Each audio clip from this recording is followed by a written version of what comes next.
নমস্কাৰ, মই বৰ্ষা ভাগৱতী। ছাত্ৰ ছাত্ৰীসকল, ইতিমধ্যে আমি বিজ্ঞান বিষয়ৰ অন্তৰ্গত সপ্তম অধ্যায়টো আৰম্ভ কৰিছিলোঁৱেই। এইটো হৈছে নিয়ন্ত্ৰণ আৰু সমন্বয়।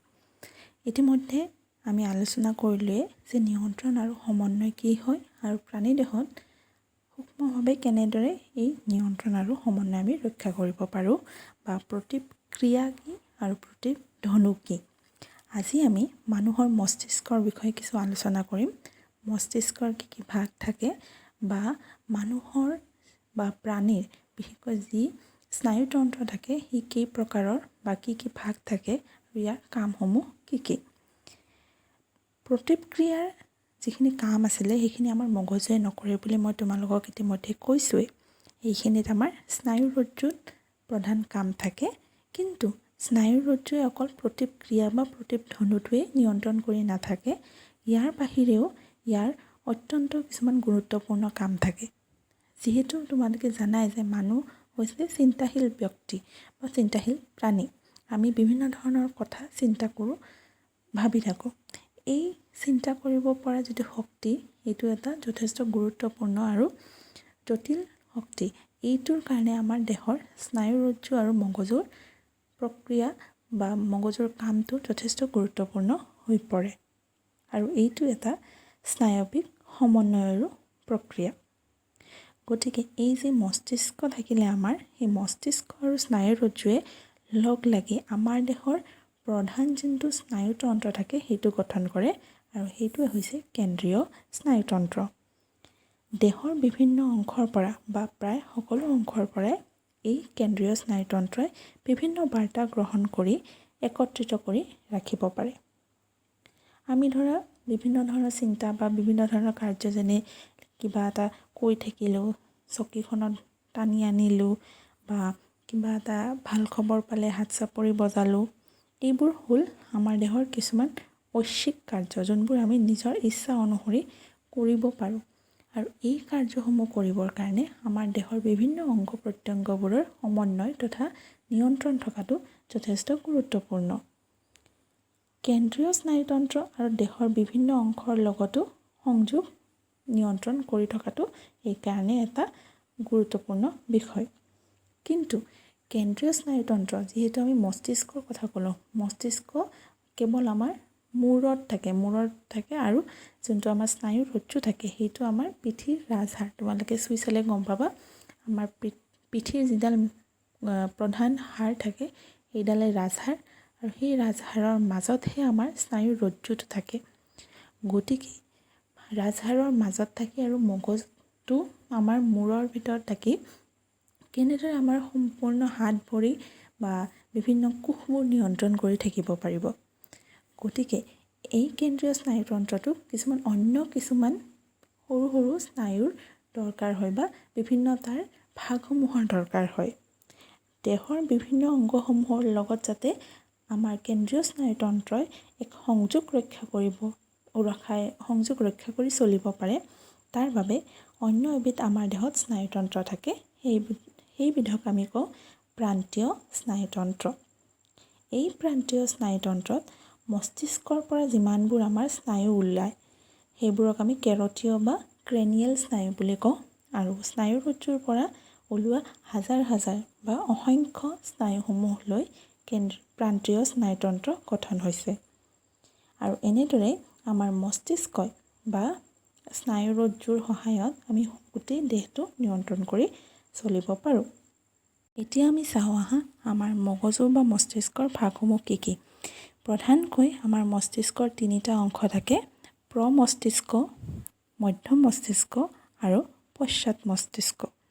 প্ৰ মানে হ'ল আগৰটো, মধ্য মানে হ'ল মাজৰটো, পশ্চাৎ মানে হ'ল পিছফালৰখিনি। আৰু প্ৰত্যেকটো ভাগৰে কামবোৰ বেলেগ বেলেগ হয়। যেনেকৈ প্ৰমস্তিষ্কৰ প্ৰধান কামটোৱেই হ'ল চিন্তা ভাৱনা।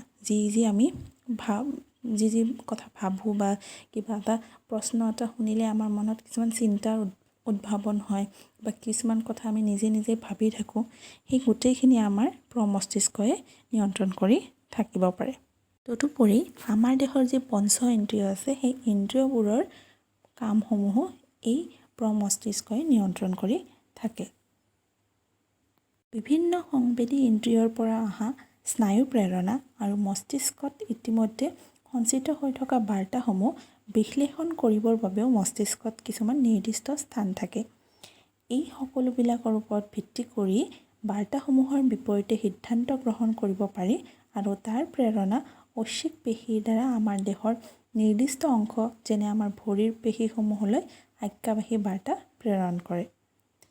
কিছুমান অনুভূতি যেনেকৈ আমি কাণেৰে শুনিব পাৰোঁ বা আমি অধিক খোৱা বুলি গম পাওঁ, এইবোৰৰো এটা নিয়ন্ত্ৰণ বা আমি যেতিয়া ভোক লাগিছে যিটো ভোকৰ অনুভূতি আছে সেইটো গম পাওঁ বা বেছিকৈ খালোঁ নেকি সেইটো গম পাওঁ।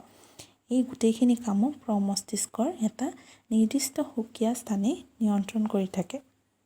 ঠিক তেনেদৰে কিছুমান কাম আছে য'ত আমি বেছি ভাবিবলগীয়া নহয় বা আমি নভবাকৈও আমি নিজে নিয়ন্ত্ৰণ নকৰাকৈও সেই কামবোৰ চলি থাকে। যেনেকৈ ধৰা আমাৰ হৃদপিণ্ডটো বা হৃদস্পন্দনটো বুকুখন ধপধপাই থাকে, সেইটো আমি ক'ব নালাগে হৃদয়ক, সেইটো নিজে নিজে হৈ থাকে আমাৰ। বা আমি উশাহ নিশাহ লৈ থাকোঁ, আমি শুই থাকিলে উশাহ নিশাহ লৈ থাকিব পাৰোঁ।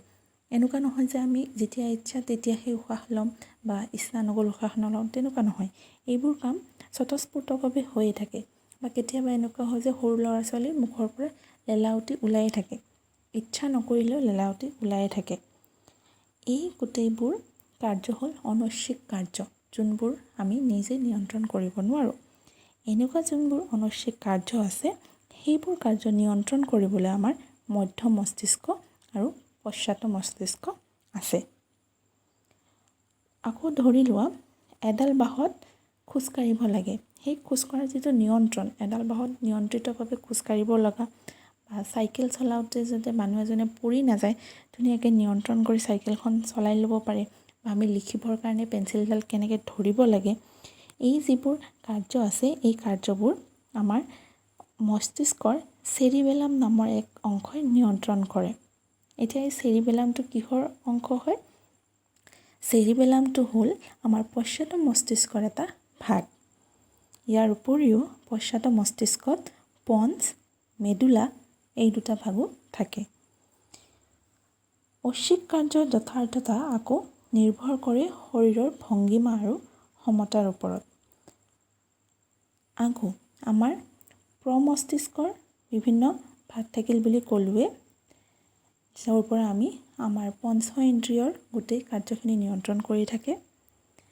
মধ্য মস্তিষ্ক আমাৰ মাজত থাকিব, আকৌ পশ্চাৎ মস্তিষ্ক আকৌ তিনিটা ভাগ থাকিলে পঞ্চ, মেডুলা আৰু চেৰিবেলাম।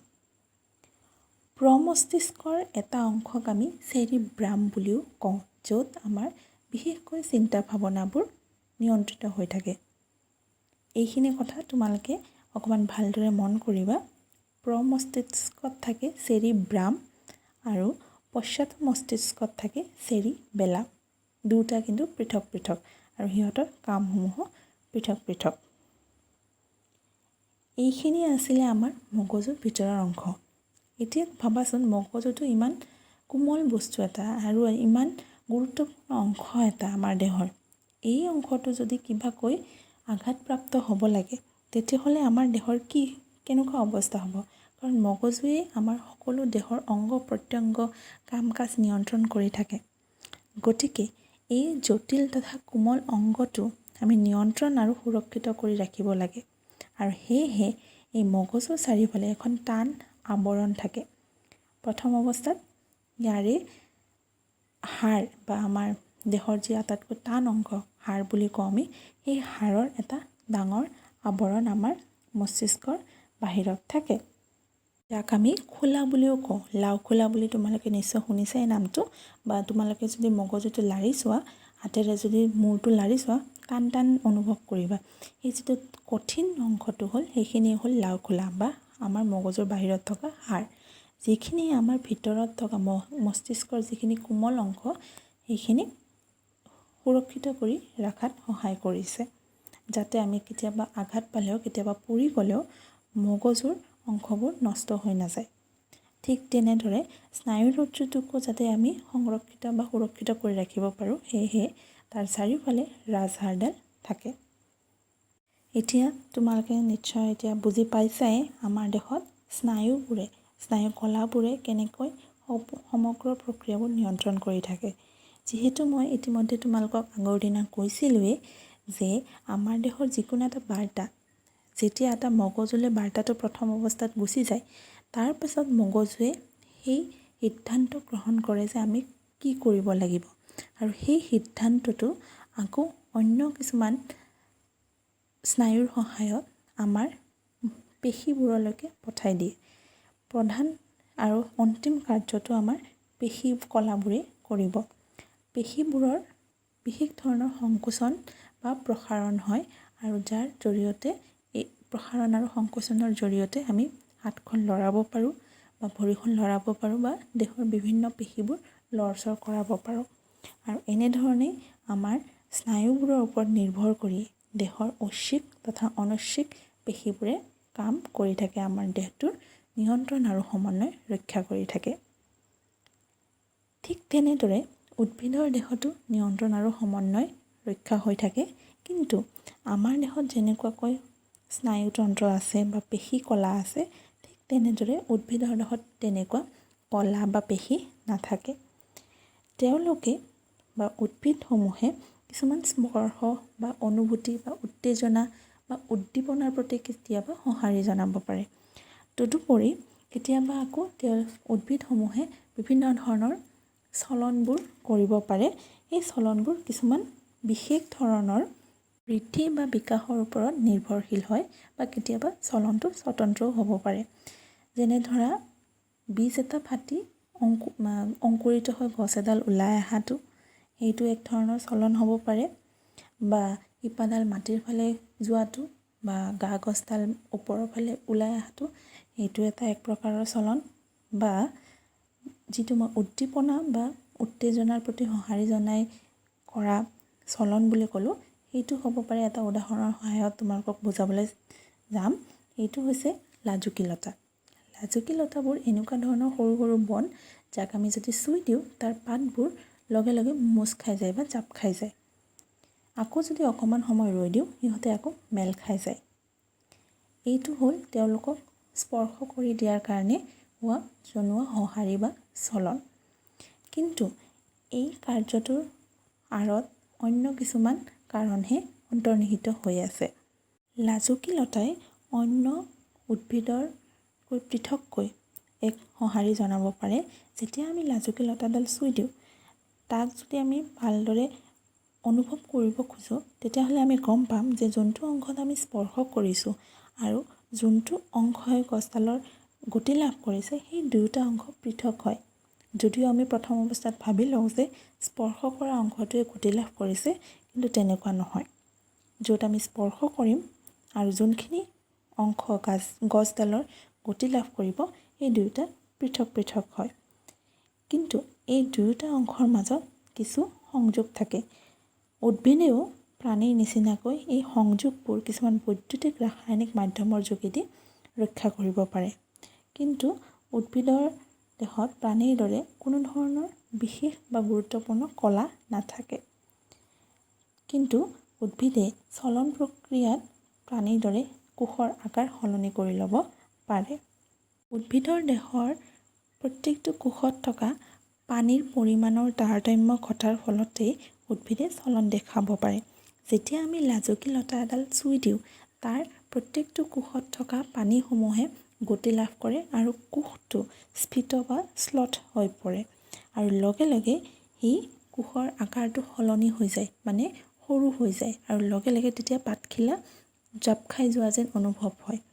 কিন্তু যিহেতু শিপাৰ পৰা আকৌ পানী শোষণ কৰিয়ে আছে উদ্ভিদজোপাই, গতিকে অতি কম সময়ৰ ভিতৰতে সৰু হৈ যোৱা বা পানী নোহোৱা যিমানবোৰ কোষ থাকে, অতি কম সময়ৰ ভিতৰতে সেই কোষবোৰত আকৌ পানী আহি পৰে, যাৰ ফলত কোষবোৰে আকৌ পুনৰ সেই আগৰ অৱস্থালৈ ঘূৰি যাব পাৰে বা আগৰ আকাৰ লাভ কৰে, আৰু লগে লগে পাতবোৰ আগৰ অৱস্থালৈ ঘূৰি আহে।